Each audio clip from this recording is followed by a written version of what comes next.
This is the famous long corridor between the two halves of Spadina Station. Have you ever been walking down this corridor and thought, this feels like two different stations? Well, you're not wrong.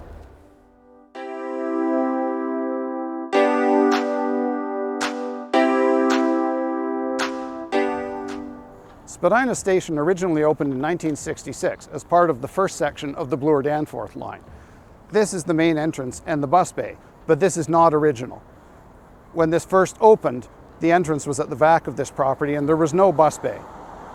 Buses stopped on the street and passengers had to use transfers to get back and forth between the bus and the subway. The original entrance really was just a shell covering a staircase down into the concourse. This building opened in 1977 in preparation for the expected increase in passengers with the opening of the Spadina subway extension the next year. And this is the entrance on the west side of Spadina, directly opposite the main entrance. After all, back in the days when the buses used to stop on the street, you needed subway entrances on both sides of the street so that passengers didn't have to run across the road to get in or out of the subway. This one is original, although it's had some modifications made. When it was first built, it had a clean, modernist look to it, mostly made of glass and metal. And the original building across the street had the very same look as well. Now, it's a bit of a hodgepodge these days with the brick addition and that dark strip across the top. There's one more entrance to the Bloor-Danforth part of the station that I want to show you next.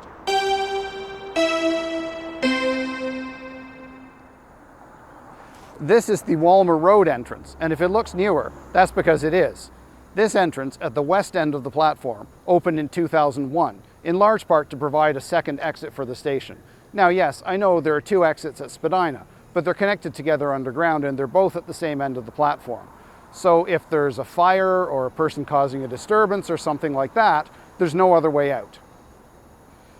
Being much newer, it's not surprising that this looks different, like really different. Here's the interior.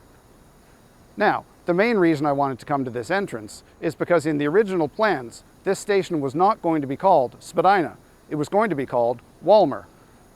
Now, before we head to the other part of Spadina Station, let's make a quick visit to the streetcar platform.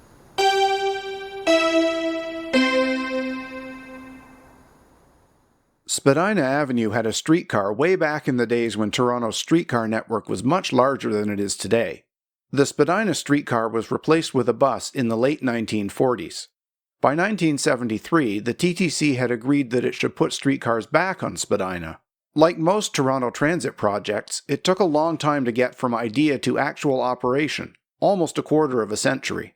The new streetcar line replacing the Spadina bus opened in 1997 and included this underground loop at Spadina Station. The bus loop is not totally abandoned as it still serves one route, but that route typically only runs 2 or 3 buses an hour. So the opening of the streetcar line has left the bus loop much less busy than it used to be back when you could get on the bus, the Spadina bus. Okay, that's enough about the Line 2 Bloor-Danforth half of the station. Let's go to the other half.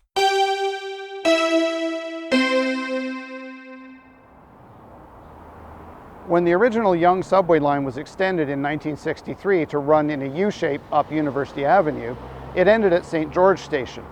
In 1978, it was extended again along the path of what was supposed to have been the Spadina Expressway. And so, the Yonge subway became the Yonge University subway and then the Yonge University Spadina subway. Because of the curve in the tracks necessary to turn north to go up Spadina, the new station here could not be at the same location as the existing Spadina station. It had to be farther north. And with the distance between it and the original Spadina station, it was originally going to be a separate station. After all, just one stop away from here at St. George, there's already an interchange station. And it's really easy because the two tracks are right above one another. So, a separate station needs a separate name. And this one was going to be called Lowther Station, named after Lowther Avenue, where I'm standing right now, a block north of Bloor. But there isn't an entrance here. For that, we have to go a block farther north. At some point, they realized it would make sense to make this all part of one station, for a number of reasons. One of them was that the TTC envisioned that the new Spadina section could possibly be run as a separate line, meaning that this station, the southern end of the new Spadina line, would need a connection to the rest of the system. And so the idea of a standalone Lowther station was abandoned, and it was joined as part of the Spadina line. This is the Kendal Avenue entrance, and it's pretty boring. It's just a staircase down from the sidewalk. But the entrance across the street is much more interesting. So let's go there now. This building is the Norman B. Gash House, built in 1899 for a lawyer whose name you've probably already guessed. It was supposed to have been knocked down to make way for the Spadina Expressway, but that project was cancelled in 1971. The following year, Metro Toronto bought this property with the intention of knocking the house down to build a subway entrance. If you're not from here, yes, knocking down old buildings is one of the things we do best in Toronto. But the locals protested. They wanted the building retained as it fits the character of the neighborhood. So the TTC instead turned this into what is one of the nicest looking subway entrances in the city. That was actually a lot of work. They had to slide the whole building to the back of the lot so they could dig a hole in the front for the subway station and then slide the building back into place. There's quite a bit of public art in Spadina Station. These are the Kassan Village house posts in the original part of the station that we looked at earlier. And this is a mural inside the back of this house. I'll be walking past that on my way back in toward that long corridor. Come join me there.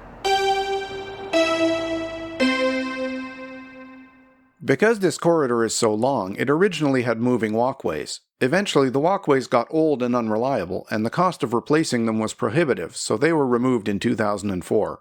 The wall tiles where the walkway was removed look different, and the signs to hold the handrail are still there.